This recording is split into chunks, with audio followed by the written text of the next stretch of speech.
সবুজ বাংলার নন্দিত সংগঠন শহীদ প্রেসিডেন্ট জিয়াউর রহমানের অরুণ পথের তরুণ দল বাংলাদেশ জাতীয়তাবাদী ছাত্র দল রামপাল উপজেলা শাখার পক্ষ থেকে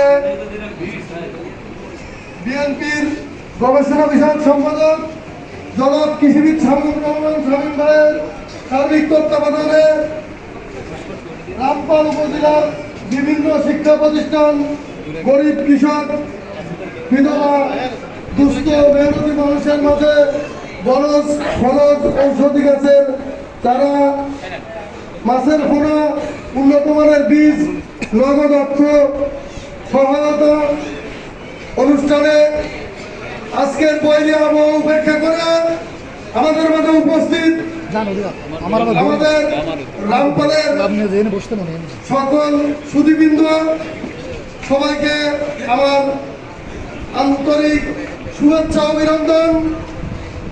আমি সংক্ষিপ্ত আকারে আপনাদের কাছে কিছু কথা তুলে ধরতে চাই। আজকে রামপাল মোংলার ইতিহাসে বিগত 17 বছর আমরা নির্যাতিত ছিলাম, বাকরুদ্ধ ছিলাম। ঠিক ওই সময় আমাদের পাশে বট ছায়ার মতো, বট গাছের মতো ছায়া দিয়েছিলেন আমাদের প্রাণপ্রিয় নেতা জনাব কৃষিবিদ শামীম রহমান শামীম ভাই। বিপদের দিনে আমাদের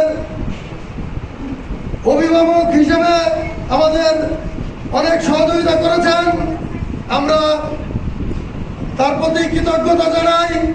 এবং আজকের 5 আগস্টের পরে সে অনেক ধাক্কা আমাদের মাঝে এসেছে। আজকে তার অনুপ্রেরণা এবং অনুসূচনা না থাকলে আমরা হয়তো ভেসে যেতাম। আজকের তারই কারণে আমরা একটু হলেও রামপালের মানুষ ভালো আছি।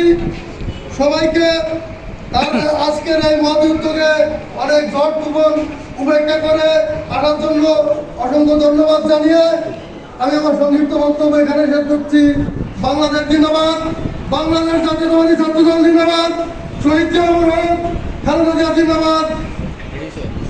শহীদ প্রেসিডেন্ট জিয়াউর রহমানের আদর্শ আমরা বুকে লালন করব। তারেক রহমান বীরের বেশে আসবে ফিরে বাংলাদেশে, এই আশাবাদ ব্যক্ত করে আমি আমার সংক্ষিপ্ত বক্তব্য এখানে শেষ করছি। আল্লাহ হাফেজ।